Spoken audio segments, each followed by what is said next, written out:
3 ways to tell you need some alone time at work. Had it with your coworkers? Boss getting you down? Finding your frustrations rising and you're starting to think if one more thing goes wrong, you might just blow? Have you considered you might need alone time at work? The idea seems crazy. They hire you to work, not to hide in your cubicle or the restroom. At the same time, sometimes you just need to step away for a few minutes to restore your equilibrium. If you're not sure if it's time to dig in and keep going or step out, then consider these 3 ways which will tell you immediately if you need some alone time at work. Check your mood. How are you reacting to your coworkers?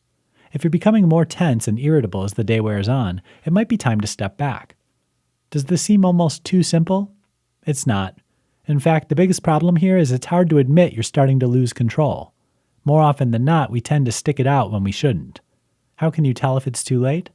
If you're already apologizing for your mood, it's probably past time to get out. The key, start learning the warning signs so you know when it's time to go before you reach the breaking point. Then grab alone time designed to reduce stress. The ideas are gone. Have you reached a point where you're just not coming up with anything worthwhile? It might be time for a break, especially if you're in a situation where you're usually full of ideas. What you want to pay attention to is not just the quantity of ideas, but the quality. If you're not really contributing anything new or just repeating what everyone else is, it might be time for a break.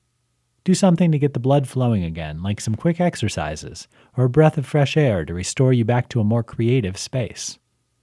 You're fighting tears. If you're about to blow in a big, messy, emotional mess, you definitely need some alone time until you get these feelings under control.